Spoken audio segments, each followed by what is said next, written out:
Olá pessoal, começa agora mais um Canal Rural Entrevista, o programa que debate os temas mais relevantes do momento com lideranças e especialistas do agro. Hoje a gente recebe aqui nos nossos estúdios em São Paulo o gerente do Departamento Técnico e Econômico da FAESP, o Cláudio Brizolara.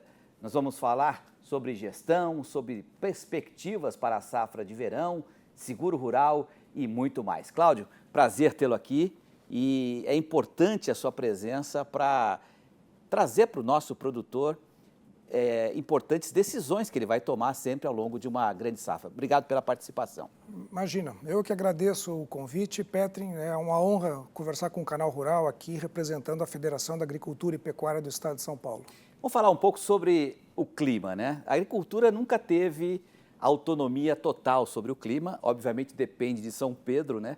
Mas, ultimamente, a gente tem visto aí fenômenos extremos climáticos, enchentes, secas severas, chuvas muito fortes, queda de granizo, como aconteceu recentemente, principalmente na região sul do Brasil. Existe alguma fórmula do produtor se prevenir em relação a esses fenômenos que muitas vezes são até previstos com uma certa antecedência pelos setores climáticos? Sem dúvida, né, o clima afeta muito a agricultura. A gente diz que a agricultura é uma indústria a céu aberto, né, e a gente está passando por transformações climáticas, né, bem extensas. Agora, o produtor, logicamente, pode fazer alguns processos dentro da fazenda para tentar se proteger, ele pode tentar mitigar o risco climático, né, mas a maior parte das nossas atividades agrícolas e pecuárias se dá, né, a céu aberto, ou seja, não são irrigadas, não tem proteção, né, não são cultivos protegidos. Então, né, para essa agricultura, né, a céu aberto, o produtor tem que tomar algumas medidas para tentar se prevenir, por exemplo, como usar o zoneamento climático adequadamente, para procurar melhor janela de plantio essa que reduz o risco dele, por exemplo, de ter seca, né, ou entrar num período já com geadas, enfim. Então ele pode adotar esse instrumento para procurar o melhor momento de plantar, isso ajuda bastante a reduzir o risco, e ele pode tomar outras iniciativas, como às vezes não plantar, né? Se a condição climática é muito adversa, muito ruim, o produtor não conseguiu plantar no momento certo, ele pode diminuir um pouco, né, o seu cultivo para tentar evitar, né, um risco maior. Então, assim, o produtor pode adotar algumas ferramentas, eventualmente irrigação ajuda, então locais mais secos, né, se o produtor conseguir investir em equipamentos de irrigação e ter uma parte, pelo menos, da sua produção sob sistema de irrigação, ele consegue também diminuir o efeito, por exemplo, da seca, né? No caso de granizo é mais difícil, mas também existe possibilidade de coberturas que se põem, né, em árvores frutíferas para evitar que o granizo, né, acabe estragando, né, a uva, enfim, maçã e outras frutas. Então, assim, existe uma tecnologia que pode reduzir esses riscos, mas ela é cara. Então, se o produtor não conseguir utilizar essa tecnologia, ele tem que tentar plantar, né, no momento adequado, mas vai estar sempre sujeito a um risco. Né? Agora, esse risco, ele acaba sendo um pouco minimizado pelos sistemas meteorológicos que são cada vez mais avançados e precisos, né?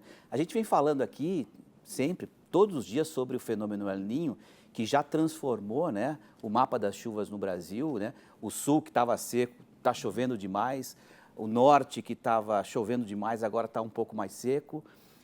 Quando você fala assim, o produtor tem que, às vezes, não plantar, primeiro acompanhar, né, a janela climática ideal, mas até optar em não plantar, sabendo que o risco é muito grande, porque às vezes é melhor você não ganhar do que perder, né? Uhum. Exato, a gente dá essa recomendação para os produtores, mas a gente sabe que é difícil. Às vezes o produtor planta numa mesma área, ele se prepara, compra insumos para produzir numa determinada área, e se ele não consegue plantar, às vezes ele fica muito frustrado. Então ele tenta plantar, né, dentro do planejamento que ele tinha. Mas essa é uma recomendação que a gente dá para os produtores, que às vezes é preciso avaliar. Né? Se o clima está apontando que a condição vai ser muito adversa, né? Se ele já não conseguiu plantar no momento ideal... A janela fica curta, às vezes. Exato. Às vezes é melhor, né, plantar um pouco menos, né, numa condição melhor, né, para reduzir o seu risco. Então, essa é uma medida administrativa que o produtor pode tomar. Né? E outro ponto importante, que acho importante a gente colocar isso para o nosso produtor, que é a questão da margem, né? Hoje a margem é tão apertada, às vezes até negativa, que talvez nem vale a pena às vezes, né? Exato.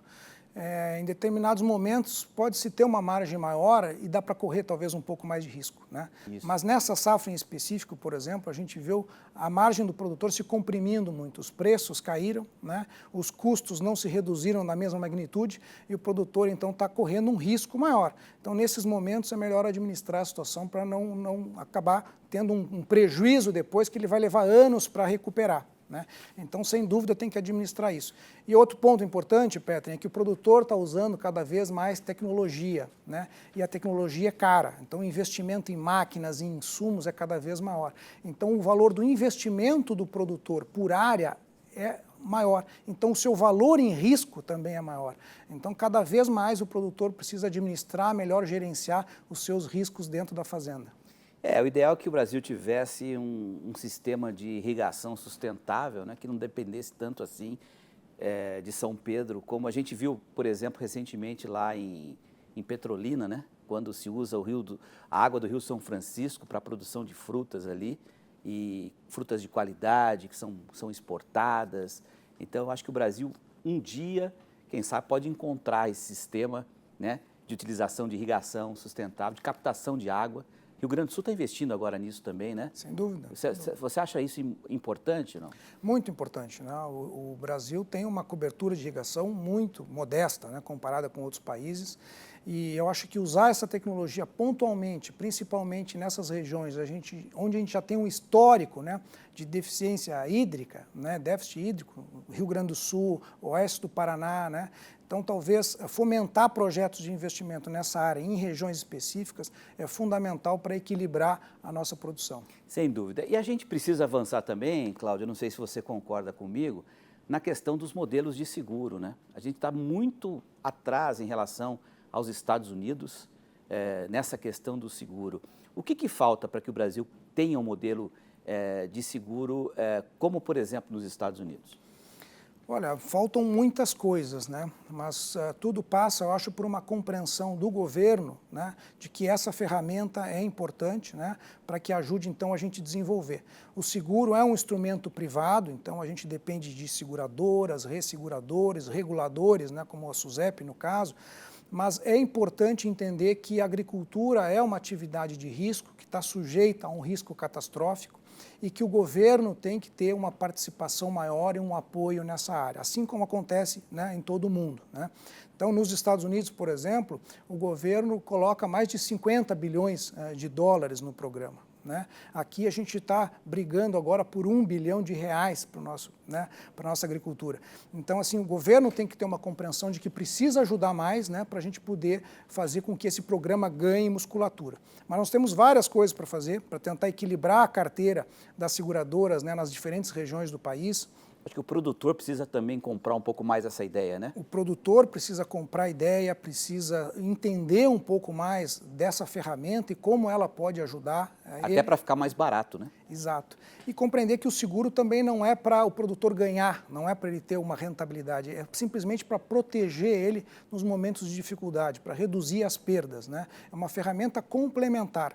Então, a gente tem aí muito para avançar ainda, mas eu acho que o governo tem um papel fundamental para tentar colocar recursos, né, nesse programa e fomentar, enfim, ele em todas as regiões do país, né, que infelizmente a gente não tem, porque ele é um programa um pouco desequilibrado, né? As regiões de mais risco acabam tomando mais recursos para o programa, né, então as nossas carteiras são desbalanceadas. Então a gente precisa de uma série de medidas aí para tentar aprimorar esse instrumento. Eu vou até dar um dado aqui, olha, que o índice de sinistralidade dos contratos subiu de 44% em 2017 para 131% em 2021 e quase 138% em 2022, né? E quando eu falo que o produtor tem que comprar mais a ideia, é claro que a gente sabe que é algo caro ainda, né? Até porque tem poucos produtores e poucas seguradoras dispostas a fazer isso. Cláudio, eu vou fazer um break para a gente poder falar um pouco sobre rentabilidade e vamos falar também sobre café, sobre pecuária de leite, pecuária de corte. Combinado? Combinado. Ok, vamos fazer um pequeno break, então a gente volta daqui a pouco com o Cláudio Brizolara, da FAESP. A gente volta já.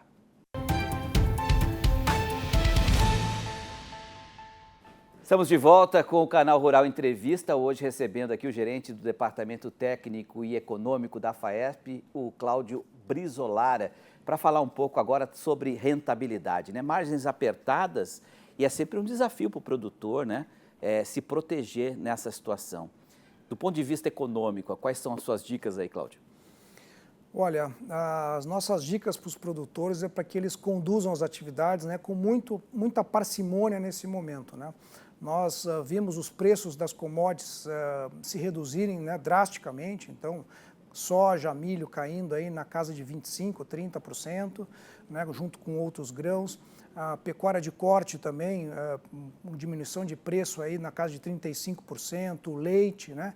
Então os produtores estão enfrentando um cenário bem adverso de preços e tem que conduzir as atividades com muita parcimônia. Então, assim, não é hora de fazer grandes investimentos, né? É hora de ter os pés no chão, só tomar crédito aquele produtor que realmente precisa, na quantidade, né, mínima necessária, e buscar maior eficiência dentro da produção, aumentar a produtividade, né, para que ele passe por esse período de turbulência de uma maneira mais adequada. Então, é assim, é apertar o cinto, né, e esperar um momento melhor de preços, né, porque as margens estão muito comprimidas, né? Então, qualquer redução de produtividade que o produtor tenha, ele vai ter prejuízo na sua atividade.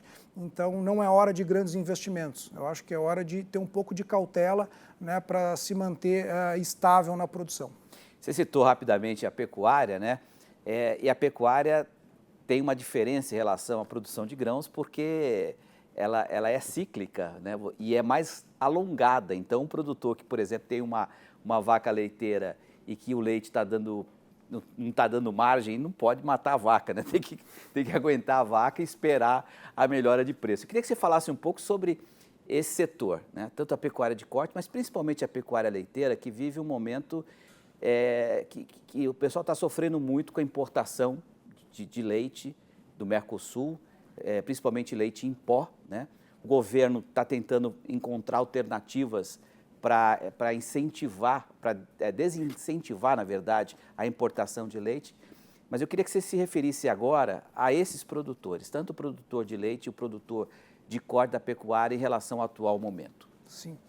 Então a pecuária passou por um ajuste de preços muito forte, né? No caso do leite, aí, os preços em algumas regiões saíram de R$ 2,60, R$ 2,50 para R$ 1,50 o litro do leite, né? E os custos não se reduziram da mesma maneira, né? Então o produtor às vezes acaba investindo um pouco menos em ração, né, nas suas pastagens, enfim, e acaba reduzindo a oferta. Isso é bom porque ao reduzir a oferta, né, os preços podem reagir para cima, né? No caso da pecuária, a mesma coisa, né? O preço do boi gordo teve em R$ 350 arroba e agora está R$ 220, né? Então isso traz uma compressão de margem muito grande. Então o que o produtor pode fazer é tentar administrar a sua produção de uma maneira mais equilibrada, né? Esperando um cenário maior. Mas assim, como eu disse, não é momento de investir. Quanto mais o produtor investir agora é aumentar a oferta ao mercado, né? Talvez ele tenha um prejuízo maior ainda. Então é conduzir a atividade com parcimônia. No caso de produtor de leite, né, o leite é uma atividade muito importante, né, que está em todas as regiões do estado, todas as regiões do país. É uma atividade conduzida por pequenos produtores, né? Tem uma importância não só econômica, mas social, né? Social, exatamente, né? Então a gente está buscando aí apoio do governo, algumas medidas, né, para frear as importações, principalmente da Argentina. As importações estão num nível recorde, né? Elas estão equivalendo em torno de 9, 10% da produção nacional. A gente nunca teve uma participação tão grande das importações e isso, consequentemente, está fazendo com que os preços se deprimam ainda mais. Então, eu acho que frear as importações, né, enfim, implementar algum outro tipo de medida, né, para que os produtores continuem na atividade, né, é muito importante também as cooperativas nesse processo. Até subsídio, né, porque a pecuária leiteira é subsidiada no mundo inteiro, né, Cláudio? Sim, até subsídio. A gente não tem tradição de ter subsídios, né, via Conab, né, no leite, né, mas está se pensando nisso Ou também. pelo menos um programa nacional que garanta a compra desse leite. a distribuição nas escolas, né? Exato. Nós temos programas importantes aqui no estado de São Paulo, inclusive, né, para viabilizar essa venda direta para escolas, né, para, enfim, outros aparelhos do estado. E isso ajuda muito. Talvez seja o momento justamente de aumentar os recursos para esses programas nesse momento de dificuldade, para dar vazão a essa produção de leite. Agora, por falar em pecuária, eu sei que São Paulo, acho que agora em novembro, vai ter a última vacinação, né, para se tornar um estado livre de febre aftosa, sem vacinação. Como é que está esse processo? Havia um impasse em relação ao Fundepec, né, que é o fundo que garante o ressarcimento ao produtor que tiver que eliminar um rebanho por conta de um foco da doença. Como é que está essa situação? O Fundepec está constituído no estado, né? O Ministério da Agricultura, inclusive, o reconheceu como o fundo, né, de apoio, né, e defesa do estado de São Paulo. E nós precisamos agora, o que é? Aumentar a capacidade financeira, né, desse fundo. Então, a gente está em discussão com outros segmentos, né, das atividades pecuárias, em conversa constante com a Secretaria da Agricultura, para que a gente consiga engendrar um mecanismo de arrecadação permanente, né, para que o fundo possa, né, se demandado for, aportar recursos em eventuais indenizações, que é o que a gente não quer, né? O fundo, na verdade, a gente precisa ter capacidade financeira no fundo, mas o que a gente deseja é não utilizar, né, os recursos do Fundepec. Mas em todos os estados, né, onde esses fundos são bem-sucedidos, é porque a Secretaria da Agricultura deu um apoio grande na sua constituição inicial. E é isso que a gente está buscando aí com a Secretaria da Agricultura, com o apoio do Ministério da Agricultura e das demais entidades privadas, para que a gente discuta um projeto de lei na Assembleia Legislativa para conseguir, então, angariar recursos de forma permanente para o fundo, para que, se precisarmos lançar mão dele, né, a gente tem um fundo robusto aqui no estado de São Paulo, mas eu tenho certeza que a gente vai conseguir fazer isso, porque as conversas estão indo muito bem. E esse é um passo importante, né, em termos de, por exemplo, exportação, de comercialização. Esse é um passo fundamental, né? Quer dizer, a gente precisa ter o fundo, né, para dar a garantia, né, que o mercado precisa. A ideia do fundo é que o produtor, em qualquer suspeita, né, de febre aftosa ou qualquer doença vesicular, o produtor comunique o órgão de defesa rapidamente para dizer, olha, eu tenho um problema aqui, venham verificar, enfim. E o produtor tem que ter a certeza de que se ele tiver os animais indenizados, né, aliás, tiver os animais abatidos, vai ter recursos para indenização. Então, ter o fundo dá essa garantia, né, que o produtor precisa. E o que representaria, em termos de ganho para a pecuária paulista, esse status de livre de febre aftosa sem vacinação? Do ponto de vista do mercado, é muito difícil quantificar isso, tá? Eu acho que o ganho vai vir mais a médio e longo prazo, né? No momento, os frigoríficos dizem que não teríamos um ganho imediato em termos de comercialização para alguns mercados que eram considerados não aftósicos. Mas a médio e longo prazo, a gente vai ter bons resultados, sim. E é importante entender que a própria Organização Internacional de Saúde Animal vê como a febre aftosa um indicador, né, da qualidade do serviço sanitário dos países. Então, o Brasil conquistar esse status, né, é uma demonstração de que o nosso serviço de defesa funciona e que a gente está melhorando a qualidade dos nossos rebanhos. Cláudio, voltando aqui para falar um pouco sobre custo de produção, houve recentemente a divulgação dos dados do café, né, por meio do projeto Campo Futuro da CNA, que em parceria com a FAESP. O que a gente pode destacar desses dados e de que forma podem auxiliar o cafeicultor nesse momento? Tivemos aí a terceira maior safra no Brasil, de maneira geral, terceira maior safra, né, apesar da bienalidade negativa. Exato. O projeto Campo Futuro é um projeto muito interessante que a CNA conduz em parceria com as federações, e nós vamos em diferentes regiões do país, né, fazer custo de produção para todas, praticamente, não todas, mas a maioria das importantes culturas, né, do nosso país. E a ideia é a gente ter ali uma ferramenta para nos ajudar a monitorar como é que está a saúde financeira do produtor e ajudar esse produtor a tomar as melhores decisões. Então, essas planilhas de custo de produção a gente calcula anualmente, né, e disponibiliza isso para os produtores. Então, a gente desenvolve um custo de produção regional, né, e também oferece essa planilha para o produtor depois entrar com as suas informações e ter o custo da sua a unidade de produção. Então é uma ferramenta fundamental para o produtor saber se está ganhando dinheiro ou não, quanto está ganhando, se ele pode investir mais ou não, né? Então uma ferramenta para tomada de decisão que por meio desse projeto a gente coloca à disposição dos produtores. Ô Cláudio, eu queria aproveitar esse minutinho final para falar um pouco sobre a carência de mão de obra que o agro precisa no campo, mão de obra técnica, né? Não o agrônomo formado, mas aquele que se dispõe a mexer numa máquina, conduzir uma colheitadeira e tal. E eu sei que o Senar, por exemplo, a FAESP, de uma maneira geral, oferece muito esse tipo de capacitação. Fala um pouco sobre essa carência e como é que o Brasil pode resolver esse problema. Os produtores têm tido muita dificuldade, mas há também, não é, uma dificuldade muito grande de uma mão de obra que não é de engenheiro agrônomo, de veterinário, zootecnista, né, mas é de um profissional bem qualificado, né, técnico agrícola, né, para operar com máquinas mais modernas, enfim, que tem um conhecimento um pouco diferenciado, né, para operar toda essa tecnologia que o campo está incorporando. E para dar conta disso, o Senar tem capacitações específicas, nós temos alguns cursos sendo desenvolvidos, temos um centro de excelência aqui no estado de São Paulo, que está em desenvolvimento em Ribeirão Preto, para a gente ter esses cursos técnicos, né, de qualidade, para ajudar a formar essa mão de obra que é tão importante para o agronegócio continuar crescendo. Sem dúvida.